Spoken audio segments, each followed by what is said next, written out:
So many of us are familiar with the Serenity Prayer by theologian and intellectual Reinhold Niebuhr. Grant me the serenity to accept the things I cannot change, courage to change the things I can, and wisdom to know the difference. I've been thinking a lot about the myriad definitions of fulfillment, what happiness means to different people. There are some who maintain that happiness is an individualist and survivalist pursuit. How can it not be when our desires and standards and values are so varied, and most of us, at least on some level, recoil from the suggestion that our needs might be understood and preempted by another, be it a politician, priest, or partner, while others believe the purest form of happiness would naturally draw us out of such personal preference and have us sharing and desiring as a connected community.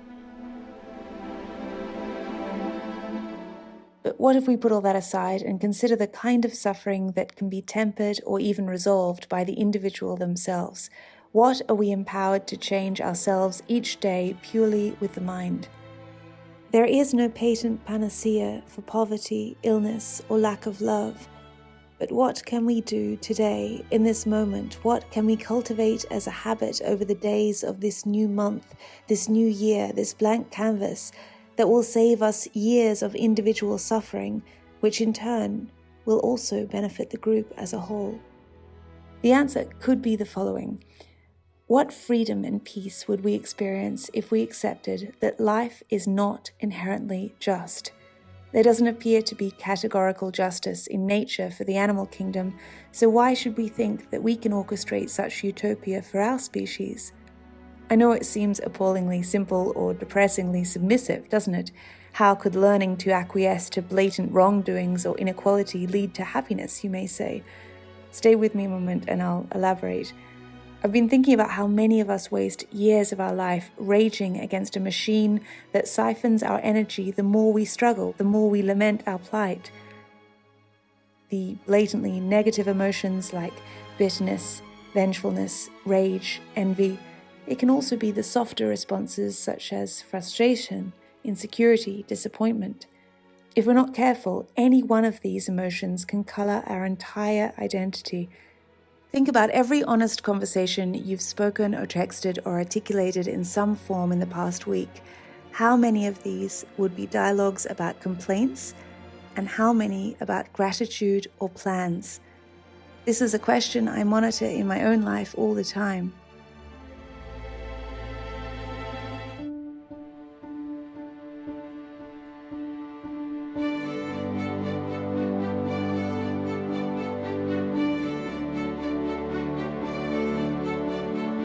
I'm not saying that we should feel no pity or empathy or exasperation over the injustices many people face.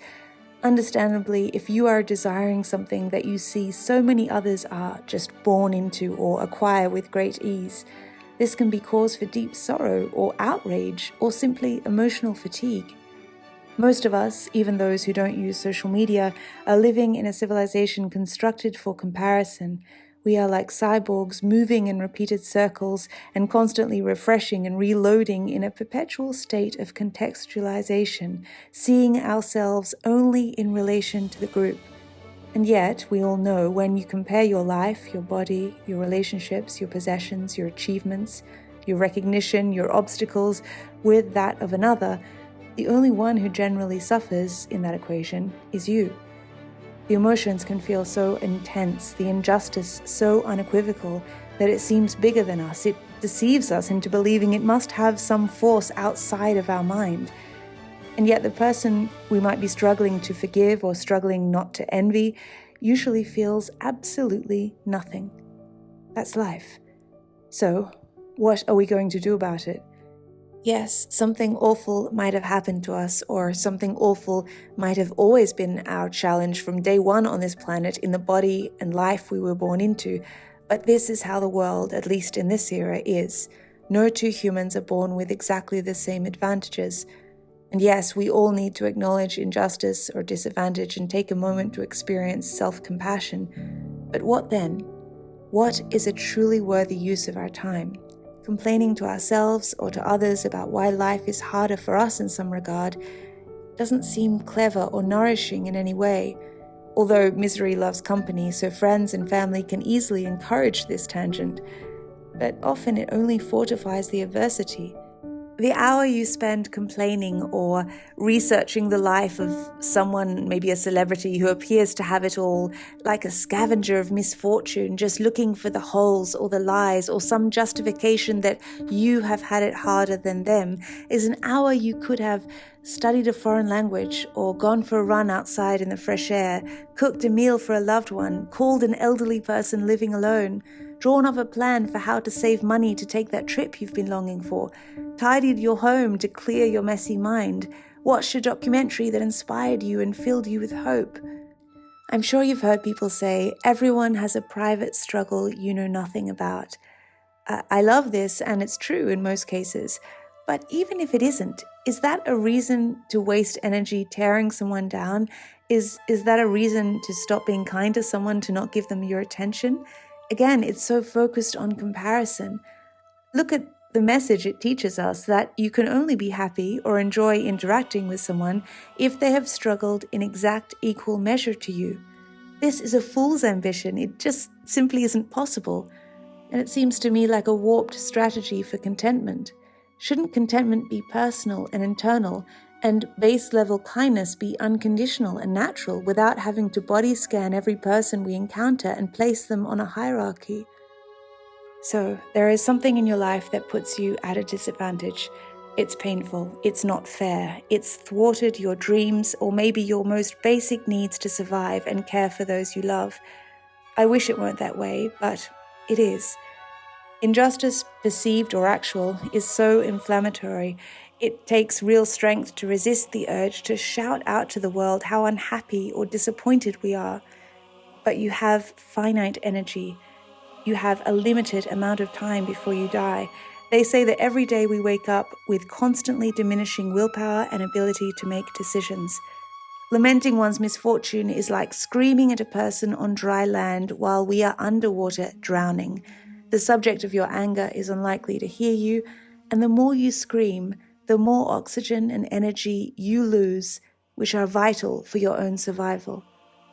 As they say, bitterness or resentment is like drinking poison and waiting for the other person to die. So each day, are you going to give that precious energy to self-pity and bitterness, or to action towards your goals?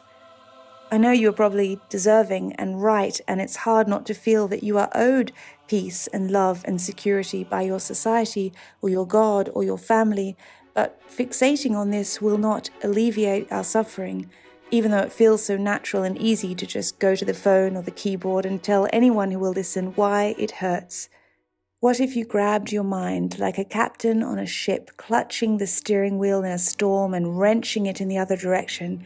Because the only thing that will truly change your situation in this circumstance is if you devote all that passion and energy to focus acutely on your path, your course, without comparison.